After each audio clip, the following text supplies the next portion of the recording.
Not bad. Take the time to go ahead and read things that you find of interest. Helps you relax, decompress.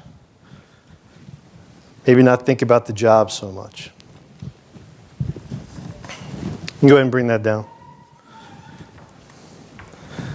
So, talk about motivating the folks. We talk about integration, making sure you have everybody in the organization. Talk about knowledge. Change management. Who likes change? A baby with a wet diaper likes change. And sometimes that may be the only person that enjoys change, right? But that's one of the most important things that you can do within an organization is go ahead and be the change leader for your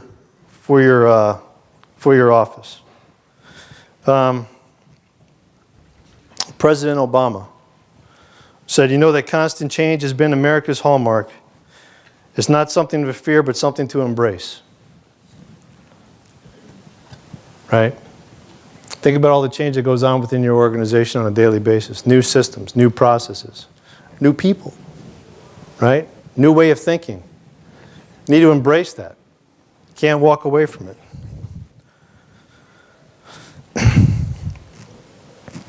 If you read the book, Who Moved My Cheese? It's an old book. It's been around for a while, but it's a heck of a good leadership lesson. It talks about who moved my cheese, because there's something in there that says, if you do not change, you will become extinct. Because really what it boiled down to, there was this little mouse that was going into this room going, dude, there used to be cheese in here. And he would go there every day. It's like, where's the cheese? Right? Every single day. And his buddy left. And the buddy comes back and goes, hey, dude, the cheese is in this other room. Right? But the guy that didn't want to change, he kept going to the same room going, dude, where's the cheese? Right? You got to be able to accept the change and move on. Understand that things are going to be different. Change happens. So keep moving. Anticipate the change. Monitor the change. When they talk about monitoring the change, they talk about smelling the cheese. When the cheese gets old, time to move on and adapt. That's when you get the opportunity to go ahead and taste the new cheese. How many of you started a new job before? Right? That's change. Have you moved from one place to another? That's change. How many of you still have a flip phone? Now, please don't raise your hand. Right? I just switched from an Android to an iPhone. My first iPhone, first personal iPhone. Man, that thing was frustrating to begin with. Right? But then once I understood all the cool things about the iPhone, I'm like, you know what? I like this. I embraced it. And then I found out that my wife could track where I go.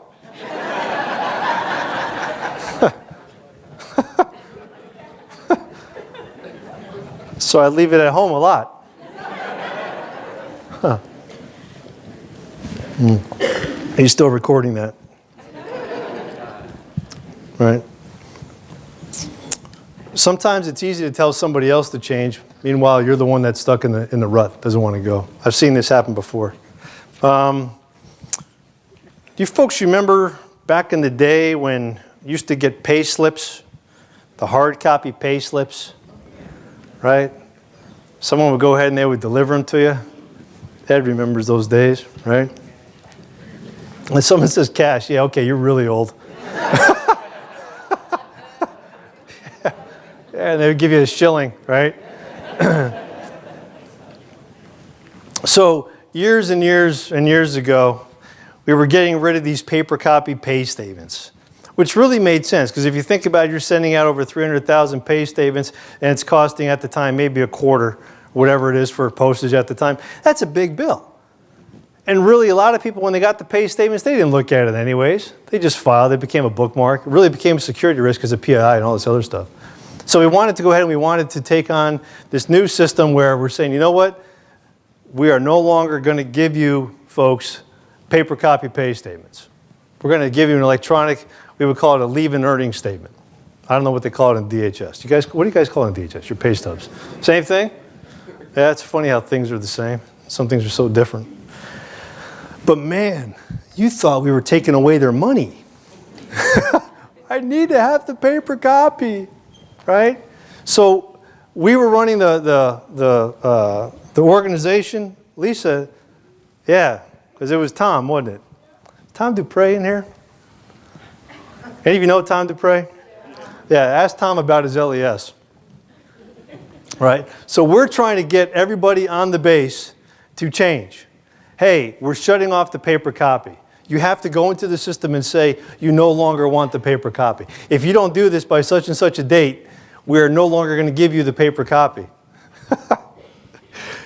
I go into the boss's office. Hey, boss, here's your hard copy. We're telling everybody else that they can't have this anymore, but why are you still getting this? Well, am I a 10? And in 5 minutes, I'm going to be a 5.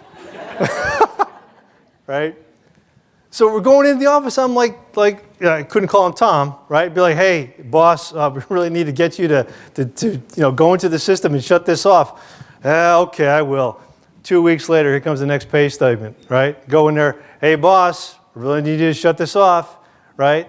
It is so easy to tell somebody else to go ahead and change, but it is so hard sometimes to do it yourself.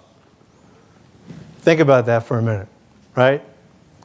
So easy to tell somebody else, you need to change, you need to change. Any Michael Jackson fans?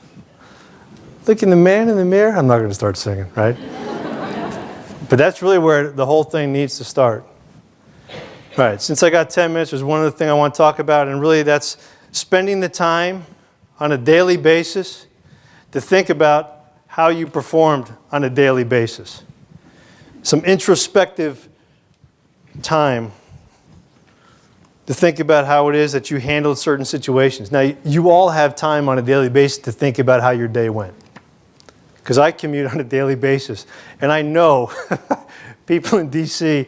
have time to think about how things were on their drive home, on the metro, whatever the case may be, the VRE, the MARC, however, right? Or just sitting at the house.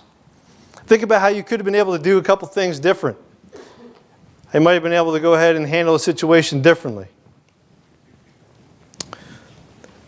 Things that you can go ahead and you can help squash when you're thinking internally is you may notice some negative patterns in your life if you notice that you're doing something every day. Right? It only takes a couple times to do things 2 or 3 times in a row and all of a sudden it becomes a habit. And if it's a negative thing, then all of a sudden it can start sending you down a bad path. Hey, I went to the bar after work. Hey, I went to the bar after work.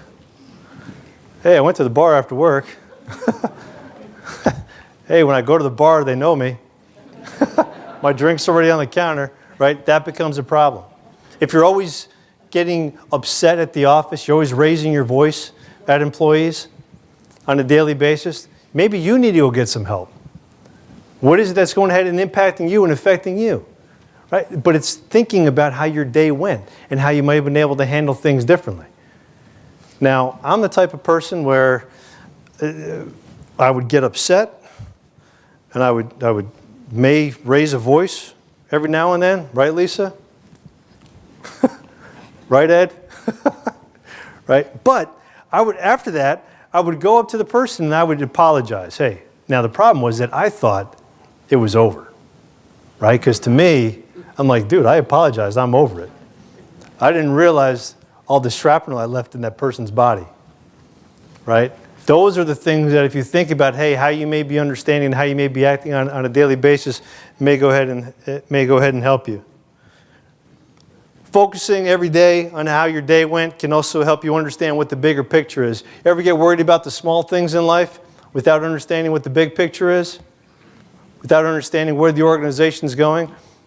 If we have some type of change with financial statements, we may go, well, why do we have to change this? And you're moving my cheese and you're getting upset. But you need to understand there's a bigger picture. If you spend a couple minutes to just sit back and go, what is the bigger picture? Then it may go ahead and it may help relieve stress on a daily basis. Probably the most important thing is, though, you can help see how you can do things better.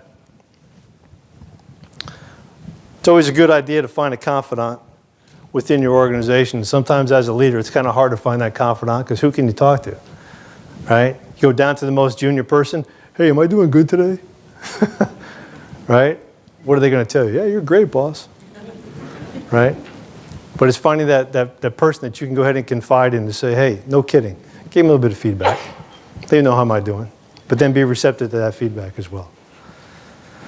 So with that, I believe my time is up. I want to thank you again, Mr. Randall, for inviting me. I hope you folks enjoyed the 50 some odd minutes. And, you know, by all means, thank you for what you folks do. Public service is awesome. And when we talked about everything that DHS does, you folks really are helping protect, not helping, you are protecting the homeland. So thank you for what you do.